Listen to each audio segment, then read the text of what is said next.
À la demande de savoir pourquoi est-ce que j'insistais pour que l'on dise aux gens combien on les aime, toi tu m'as demandé s'il fallait forcément le dire. Eh bien oui Stéphanie, je l'ai dit, il faut savoir dire aux gens combien on les aime lorsqu'il est encore temps surtout pour ne pas avoir de regrets par la suite. Voilà ce que moi j'ai dit. Puisque tu m'as dit lorsqu'il s'agit d'un homme, devrait-on lui dire qu'on a du béguin pour lui? Est-ce qu'on devrait aller lui dire ouvertement qu'on l'aime comme ça, juste comme ça? C'est à elle que je m'en vais répondre tout au long de cette vidéo. Au cours de la vidéo, tu auras la réponse à ta question.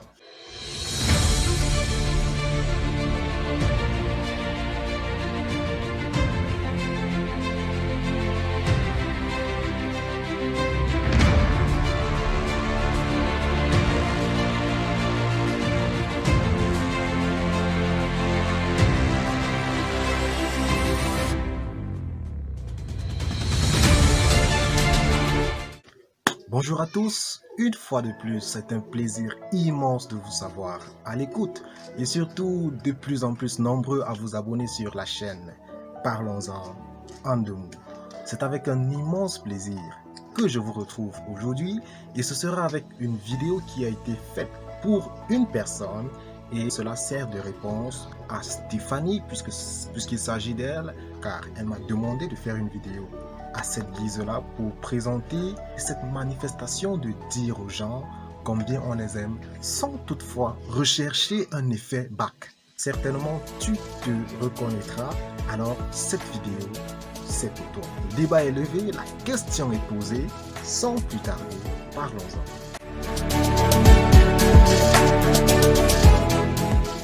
Alors Stéphanie, voici une histoire qui va te permettre de comprendre entre autres ce que tu devrais dire et comment tu devrais t'y prendre pour gérer la situation qui est la tienne.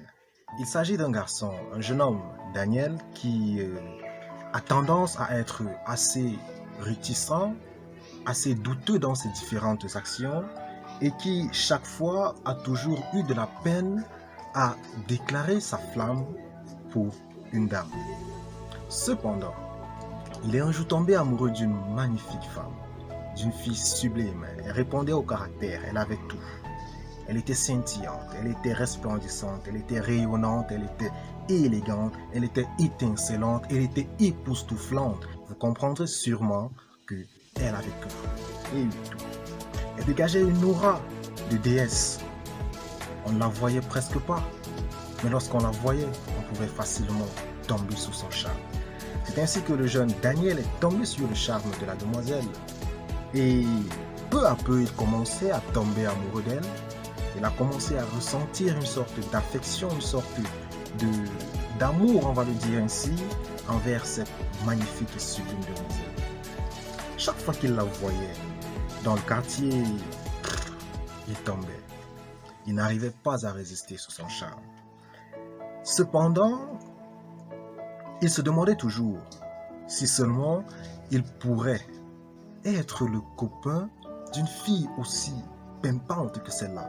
Puis un jour, il se décide d'aller rencontrer la demoiselle et de lui avouer son amour sans toutefois tenir compte de ce qu'elle dirait. Il s'en foutait. Il n'avait pas besoin qu'elle lui dise « moi aussi ». Il n'avait pas besoin qu'elle lui donne un quelconque avis sur ce que lui, il ressentait pour elle. Eh bien, il allait la rencontrer, la demoiselle.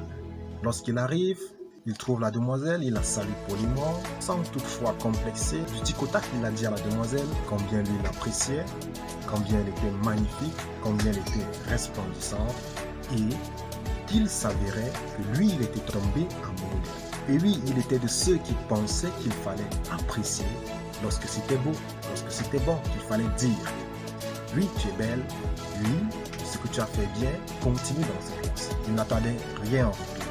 Au bout de 5 à 8 minutes, il a fini de dire à la demoiselle combien il était tombé amoureux d'elle parce qu'il était justement tombé sous son charme, qu'il n'avait pas pu résister à sa beauté, à son éloquence. Et vois-tu, lorsqu'il a fini son discours, lorsqu'il a fini ce discours élogieux à l'endroit de la demoiselle, il lui a dit tout court « j'en ai terminé, je m'en vais, je tenais juste à te dire cela ». Et lorsqu'il veut partir, la demoiselle le retient et lui dit « je m'appelle Jessica ». Et en se présentant, elle lui a dit combien elle était touchée, combien elle avait été marquée par cette grandeur, par cette honnêteté sentimentale que le jeune Daniel avait présentée à son mari.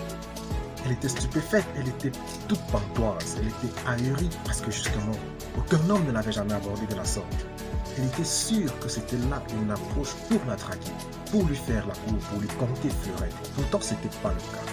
Il est juste venu lui dire ce qu'il pensait, et il s'en foutait justement de ce qu'elle allait en penser, et il repartait. C'est elle qui le retient et lui dit « En fait, je t'apprécie bien, je te vois généralement dans le quartier, tu es un gars bien, tu es un gars posé, tu es un gars que n'importe quelle fille aimerait avoir comme copain dans sa vie. » Eh bien lui, jusque-là, il ne réalisait pas que la demoiselle était ainsi tombée sous le charme et que c'est elle qui était en train de le draguer. Alors, pour elle, c'était de la drague réussie. Pour elle, il avait joué une carte fantastique. Elle ignorait que le garçon n'était pas là pour ça. Elle lui proposa de prendre son numéro, elle lui donna son numéro, qu'il nota bien évidemment, parce que voyez-vous, elle était tombée sous le charme du garçon. En voulant être correcte, en voulant dire ce que lui il pensait, il a fini par obtenir ce que lui il voulait. Ils se sont échangés de contacts, ils ont pris rendez-vous. Vous imaginez la suite? Je ne vous apprendrai. Alors l'histoire elle est terminée. Voyez-vous, dans la vie, on a tendance à être réticent, à être douteux. On ne veut pas être audacieux, on ne veut pas oser, on ne veut pas dire, on ne veut pas faire ce que l'on pense. Parce que justement, on a peur des avis des uns et des autres. Si le jeune Daniel devait être absolument sûr que, en allant vers la fille, il allait justement réussir à l'aborder, il n'allait pas être honnête comme il a été, il n'allait pas être droit comme il a été. Et moi, j'en ai vu qui, par peur d'oser, se sont retrouvés en train de ne jamais avoir ce qu'ils voulaient avoir dans la vie. Eh bien, nous devons cultiver cette hargne, nous devons avoir cette notion d'audace, nous devons savoir oser dans la vie. Revenons. Vous voyez, dans la vie, il faut savoir reconnaître lorsque c'est bien, lorsque c'est bon, lorsque c'est beau. Il faut savoir le dire. Il ne faut pas toujours être là à critiquer, il ne faut pas toujours être là à dire non, telle chose tu n'as pas bien fait. Non, il faut aussi savoir comment apprécier, il faut savoir comment dire aux gens que ce qu'ils ont fait est bien. Lorsque tu vois une belle dame, elle est bien habillée, elle est scintillante, elle est ravissante. Ne cherche pas à la draguer, ne cherche pas à obtenir son numéro de téléphone. Mais non, va vers elle et dis-lui carrément que mademoiselle, vous êtes très bien habillée. Mademoiselle, vous êtes ravissante. Ça lui fera plaisir et vous ne savez pas ce que vous pouvez obtenir après cela, chère mademoiselle. Lorsque vous avez du béguin pour un homme, mais allez lui dire, dites-lui combien vous l'aimez. N'attendez pas que lui il vous dise en retour qu'il vous aime, parce que l'amour il est comme ça. L'amour, c'est pas quelque chose qui se... Il n'y a presque pas réciprocité lorsqu'on parle d'amour. C'est difficile de tomber sur la bonne personne du tic au tac. Cependant, il faut savoir oser, il faut savoir dire. Vous voyez, le jeune Daniel, lui, il est allé dire, et justement, il convoitait la fille, et finalement, il l'a obtenue. Il n'a plus fourni d'efforts pour l'obtenir. Lorsque vous avez du béguin pour une personne, lorsque vous aimez une personne, là, je ne parle pas de ceux qui tombent amoureux. Non, ceux qui tombent amoureux, vous savez, tout ce qui tombe se casse. Alors évitons de tomber amoureux, cherchons à aimer une personne. Et lorsqu'on parle d'aimer, on ne s'attarde pas que sur le physique. Ça veut dire qu'on a eu le temps d'apprécier son côté moral, son côté physique, son côté mental, et que l'on a réussi à trouver en elle une personne idéale. Lorsqu'on parvient à trouver ce modèle chez une personne, et que l'on pense que la personne en question pourrait nous satisfaire, eh bien, allez lui dire qu'en fait, elle fait ceci qui est bien, que vous appréciez, elle fait telle autre chose que vous appréciez, en fait, vous l'aimez bien. Eh bien, peu importe si lui ne t'apprécie pas, peu importe si le sentiment n'est pas réciproque, et ce ne sera que normal d'ailleurs, parce que lui ne te connaît pas, il n'a pas cherché à te connaître. Par contre, toi, tu as cherché à le connaître, tu l'as étudié et tu as découvert en lui une personne de magnifique, peut-être une personne d'agréable, peut-être une personne qui conviendrait à ton amour, peut-être bien. Ne cherche rien en retour. Dites ce que vous avez à dire et la personne comprendra en fait. Et la personne sera marquée par cet autre côté-là, par cette singularité que vous afficherez. Vous sortirez du lot du vulgus de tous ces dragueurs ordinaires qui viendront dire la même chose. Mais par contre, vous, lorsque vous allez venir lui dire qu'elle est belle et que c'est pour elle, eh bien, elle pourrait tomber sur le charme et chercher à devenir vôtre. En cherchant quelque chose en retour, tu vas te retrouver en train de vivre ce qu'on appelle de la torture sentimentale. Et ce sera comme se mettre une balle dans la tête. Tu seras dans une cage où toi seul auras les clés de la porte. Parce que justement, tu t'es enfermé, tu te seras claquemuré à l'intérieur. J'aime à le dire, il n'y a rien de plus pur que l'amour. Il n'y a rien de plus agréable que d'avoir des sentiments, que d'avoir de l'affection pour une personne. D'ailleurs, ça a été le leitmotiv de l'homme depuis des milliers et même depuis la création de l'univers. L'homme est essentiellement sentimental. L'homme avec grand H, bien sûr. Essentiellement sentimental. Parce que Dieu, lui, lorsqu'il nous a laissés, lorsqu'il nous a plongés dans cet univers terrestre, il nous a dit, aimez-vous les uns les autres. Vous voyez, l'amour est ce merveilleux héritage que nous avons reçu. L'homme est condamné à aimer. L'homme est condamné à ressentir quelque chose pour son semblable. Parce que l'homme ne peut s'affirmer d'aucune autre manière que par ses sentiments. Lorsque tu te retrouves dans cette situation où tu portes une affection pour un tiers, va, dis-le lui. C'est simple. Il n'y a rien de naïf là-dedans. Jamais il n'y a rien de naïf. C'est cela qui a fait de toi quelqu'un de particulier. C'est ça qui fait de toi un homme. C'était un droit de réponse. Ah, Stéphanie, j'espère d'ailleurs que cette vidéo t'aura aidé à mûrir ta réflexion et à voir clair. Et surtout à savoir comment t'y prendre lorsque tu voudras faire ce que tu as à faire. C'est sur ce que je vous laisse. Avant de partir, j'aimerais vous dire ceci, de grâce.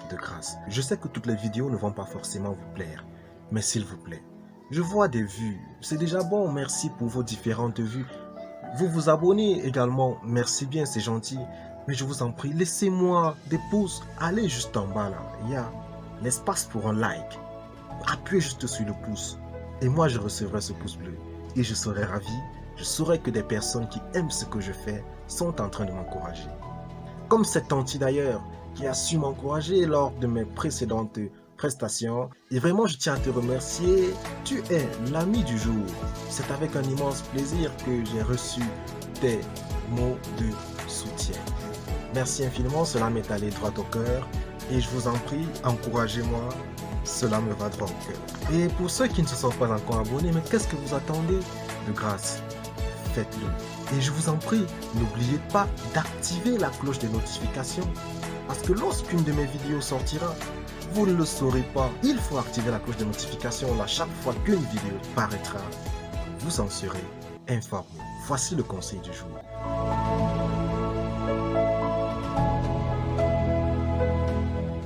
Et bien là, je vous laisse. Soyons sages, soyez sages. On se dit à la prochaine sur cette même chaîne. D'ici à là, portez-vous bien. Dieu veille. C'est fini.